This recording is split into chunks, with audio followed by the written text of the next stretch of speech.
Do you feel priced out? Because we are in a different type of collecting, a different world of collecting than we were in years prior. And I want to share some examples here. We have InArt, of course, that comes in as the premium pieces that they've marketed themselves as, at least, and they're premiumly priced, right? You have Pennywise, $450 or more, Gandalf's $500 plus, Aragorn is sculpted $320, $350, whatever, but the rooted's like $450. So Batman, same deal basically. Hot Toys, they're kind of a little bit all over the place too. They kind of go up and down depending upon what the market dictates. But I'm just going to share the best sellers here, right? We got Obi-Wan $279, Bane $309, Mace Windu $279, the Mark 6 with Gantry $655. We got everything pretty much in the high 200s. That's the lowest you're going to see nowadays, or besides like a super battle droid, or higher than that, 400, 500, 600, right? Depending upon what you're getting. So I want to ask the panel here: do you feel priced out? Because I've seen more and more collectors starting to maybe leave the hobby because of this, a wealth of options and a bounty in pricing. So Keco, I want to ask you, have you felt this at all? I haven't. My situation sometimes a little bit different, I guess. But the thing I think where people leaving is not necessarily being priced out. I think for the first time is there's just too many options. And so many people, when you're a collector, going back to collecting, because we're all collectors here, believe it or not. But when you collect something, you try to get as many as you can. You don't have one item and say, oh, I collect. You have multiple things. That's what makes you a collector. Otherwise you just bought something and set it on a shelf. Collector means you accumulate things, you collect things. So with that being said, is a lot of this hobby brings out people that they love the one, they love the two, and then they jump off with both feet and say, shit, how many can I get realistically? They start collecting pre-orders. They start getting all these different things on, collecting backwards. And before you know it, everyone always says you don't just buy one. And so you have 20 figures within a year. I love like some of those posts on Reddit when it's like, here's my collection, 14 months in, 58 figures. I'm like, okay, not bad. Not everyone can do that. And I don't think you should do that. You don't have to have everything. We've talked about that. And I know that it's been a real trend recently of the people leaving the community and leaving, I guess, the whole little idea of what this is. And that's the thing. We're collectors. So you're going to collect something.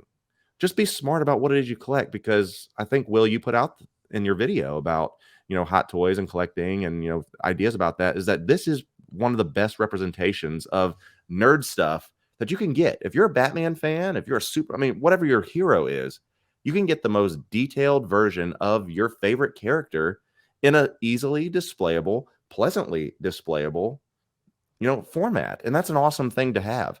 So I know we've kind of deviated from the do you feel priced out, but I think that's the thing, is that the only way you could feel priced out is if you're trying to get everything, because we saw that the price is trending down, actually.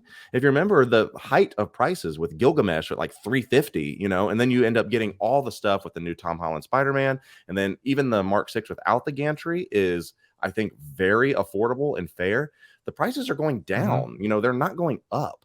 The only reason you'd price yourself out is if you haven't been smart about getting them and you accumulated too much, or you bit off more than you can chew. So if you feel like, oh, I'm feeling the pressure, take a break, chill. I've said this before, is, don't just unplug before you unload everything. You don't need to just leave the collection and, sell everything all the way. Just because I need to get away from it. Unplug from social media, unplug from seeing what new releases are. Just press pause for a little bit and then come back and see if you still feel it. Because if you're a collector, you're going to feel it. You're going to see somebody's collection. You're going to see a movie that really triggered you. And you're like, man, I wish I had some type of representation. And before you know it, you got 100 figures again. And that's just the way it is. So am I priced out? Are we priced out? No, I don't think anyone is. You just need to be smart about what you're getting and why you're getting it. And that's all I'll say on that. But you have some really fair options out there, in my opinion, for what you're getting. Right. And I actually agree, Keco. I'm not feeling priced out, but I am feeling like we need to be more selective than ever. That's personally what I believe and what I do. Because, Keco, like you said, maybe the reason isn't that everyone's leaving because they feel priced out. It's because of the wealth of options and how much temptation there is in this hobby, and how it can start to feel stressful because there's so much good shit. And it's such a good problem to have. But at the end of the day, you're like, I could bankrupt myself if I'm not responsible. And that can feel stressful. And then it's not a fun hobby anymore because you're like, well, now I'm worried. Do I have enough money for this? And I got to pre-order that and I got to get this. And it can become kind of, monotonous if you don't make sure that it's still fun at the end of the day. So that's really what I think is kind of happening to some people. Not a ton, but just a few here and there. And I can see by the poll already, it's a small segment of the population. But I guess it's starting to get pretty close. 57% saying no. So, But yeah, Carlos, what do you think, bro? I mean, do you think you are feeling priced out at all? Do you think collectors are starting to? What's your sort of gauge on this?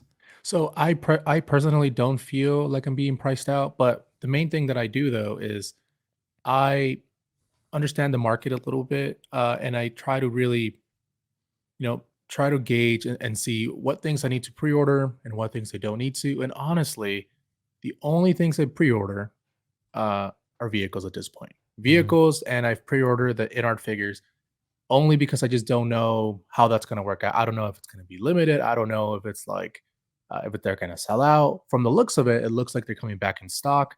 So if that's the case, then just like JND, I won't pre-order InArt. I do pre-order vehicles like the Ecto one and all this other stuff because those are a priority for me.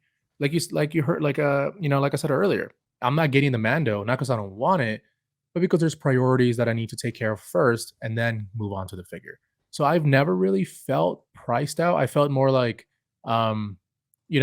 creating tier-based collecting, I think really helped be able to focus on the figures that you want to get to.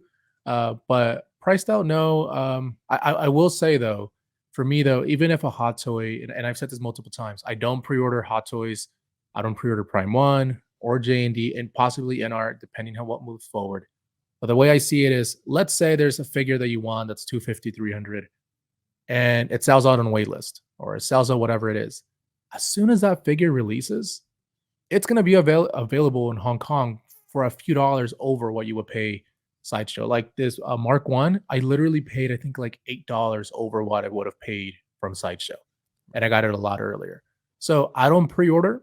So when figures come out or there's something I really want, like let's say the Joaquin Joker from InArt, I want to pre-order that. I want to be able to buy that immediately because I never want to be caught off guard where I'm like pre-ordering all these different things. And I'm like, oh, I have like, I don't know, 50 pre-orders. And then I'm like, okay, well, what if I get hit all at once? I can't pay for this or I can't pay for that. So that's where I feel like people start feeling priced out when they're just spreading themselves out too thin, as opposed to saying, well, and the fear people always tell me is like, well, what happens if I want this figure and it sells out? Yeah, but nothing becomes a grail. Like, you know what I mean? Like that instant, I mean, like the Venom would probably be the, the exception. And then they went and remade more or created additional batches. So you don't really have to worry. If you really want that figure, just like Keco said, go get it as soon as it releases if you really want it, and don't pre-order. That's what I do, man. I have no pre-orders at all. I think by the end of this year, my goal, and I've said it already, my vehicles, and then I'll have my life size. By June of this year, I should have all my vehicles paid off for 2023, and by the end of this year, I should have all my my life size paid off by this. So then 2024, I won't have, or maybe December of this year, I won't have anything, not even a vehicle or anything on pre-order. So I never feel like I'm, stretching myself too thin. And that's honestly what I've done. But I don't know if, collectors will feel maybe that's the best route for that. I can only tell you like, what's worked for me. And like I said, my thing is I just don't pre-order at this moment. I'm just not nervous that something's going to sell out because, even if it goes up a little bit, I can still buy it. It's not like, I need to save up like months and months to buy it. So, right. And I saw Keco, you got a fan in the chat here, Mr. Josh Pence. Good to see you, Josh. Came in for Keco and only his primal thoughts. Absolutely, bro. Keco Primals need to know. Primals need to know just how hard Liver King works. It's just, it's important to know. Yep. Keco is the Liver King of collecting. I forgot about that. But yeah, I think I'm with you guys on this one. I'm not feeling priced out. I know some are. I've especially noticed this. I know Batman Statue Collector posted a video about the statue community and how they're starting to feel that way because statues are definitely on the rise. No doubt about it. I mean, that Prime one. But they all say it. They all say it. Yeah, well, that Prime 1 Batman, Carlos, like it's a 2-pack, but it's $2,800. I mean, it's it is what it is, I guess. But at the end of the day, man, this Carnage is a big ass figure, but you get the bust with it, you get the figure, so 510. But this thing is, I think this thing's gonna sit for a bit, honestly. That's just my speculation. So I think this is one that I'm sure you guys would agree that was before maybe the change and we're going to have less stock in our warehouse. And I think this one's going to be one. I'm almost certainly going to get this, but I'm just waiting until it's discounted because I have Venom and I love that Venom. So I really want to get this Carnage. This is definitely a no for me though. So yeah, it makes sense. Yeah, for me, it's Keco. You're probably getting this, aren't you? Yeah, because you have Venom, don't you?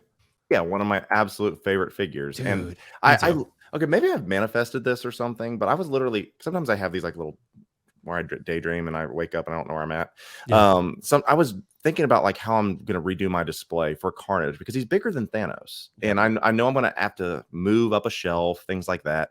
So I cannot wait to put him with Carnage, or Venom being with Carnage. People have been talking in the chat that this is coming. Is that true? Are there rumors of it being coming soon or something? Because some people are saying, oh, that's the next release, which, you know, I don't have any inside information to that. But yeah, absolutely getting Carnage. And it is a big figure with a big price tag. But I think this figure itself may be like the zenith.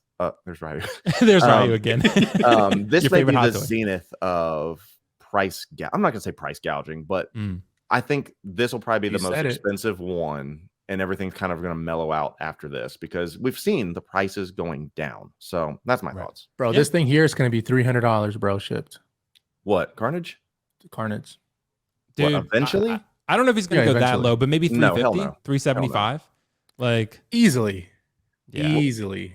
Venom didn't though, but Venom didn't. This guy's size is going to be the only thing that keeps him from going to, I think once the reviews start coming out and be like, oh shit, I can't fit this anywhere. That's something to worry about. Right. That's my point. People are going to not be able to buy it. They're going to cancel it. Because unless you mod your DTOF, if that's your display of choice, he's not going in, you know. 300 if you put the tendrils on him. That's what it's going to be, 300 or 350. Yeah, because right now, go ahead, guys. I was going to say you could have gotten this right now when Pop Culture did their sale, $400 shipped before it came out. Right. So I'm assuming add another 10% more on that. This has to be 350. Yeah, we'll see. Hey, if that's the best thing that's the best prescription to feeling priced out, a lower price. So absolutely. There you go.